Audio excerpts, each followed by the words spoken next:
Thank you, Mark. Empty nest syndrome is when parents experience feelings of sadness and loneliness when their children move out of the home. But a new trend is popping up on social media where parents are drying those tears and celebrating with cheers of newfound freedom. Joining us is Elizabeth Aratunian of Units, Moving and Portable Storage based in LA. She's here with more about the trend and the checklist for soon-to-be empty nesters. Welcome. Good morning. Good morning, everybody. Before we talk about the trend, empty nesters experience all sorts of emotions, right? Yes, and we hear this a lot when they call us at the office. They feel a whole pool of emotions, starting from loneliness to sadness to hope, but yet they do have some optimism. Okay. How many empty nesters say that they get comfortable being home alone over time, and how many hope that their kids move back home at some point? So I would imagine you get the mixed emotions there. Some are happy about it, some are like, please come back. Actually, 69% of the people do get comfortable. There was a recent survey done by AARP that showed that 67% of the parents do fear a little and worry about their kids moving out, which is normal if you have kids.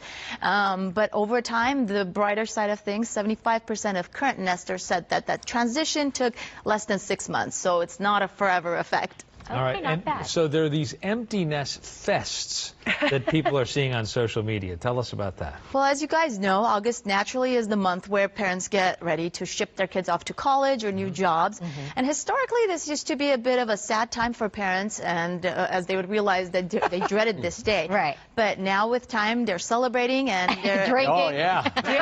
adapting to this idea that, you know what, they're going to have fun, they're going to look at it in a different way and start planning their new lives as nesters. Okay, so there's a checklist for new empty nesters to help them get through this transition. First is start simply. So what does that mean? How do they do that? So we at Units, Moving and Portable Storage tell our parents, don't just dive into this project like you got to do this in a day. Start simple. Start with a room, a drawer or two, so that you're not overwhelmed with it. Oftentimes they'll jump in it and then they feel like they can't do this anymore, and then it just stops them. So start simple is the first thing we tell everybody after all the partying. What do you mean by take a time out before you throw out? Don't trash so fast. So a lot of times things around the house that have been accumulating over the years, if you're a parent, it might seem like you don't need it anymore, but they do have sentimental value for your kids. So don't just look that you're going to get rid of everything.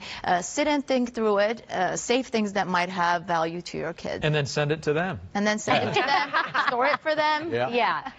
Why should sentimental things be last on the list? Now, oftentimes we hear where parents will dive into the albums, the trophies, the memory books. Baby pictures, don't do it. Yeah, and then next thing you know, they're in this pool of emotions and they feel like they're drowning and they can't do this anymore. So we say after you finish everything as a reward, do the sentimental part, take a few days, and then figure out how you're going to store all of that. And you say photograph everything, hours, kids stuff. Why? Yes. So nowadays, technology has become so important, and we tell people, like, take a picture of everything that you're storing, everything that you're putting away, only because it makes your life easier. Think about when your kid gets back and says, hey, Mom, where's my box of trophies, Mom? And you're like, you got to figure out, or you could just open it, create a little file in your phone that says what you're storing, show them what you got rid of, show them what you stored, and when they need it, just show it, and then you can go get it. You don't have to haul the whole thing out of the attic or the basement or a portable storage container.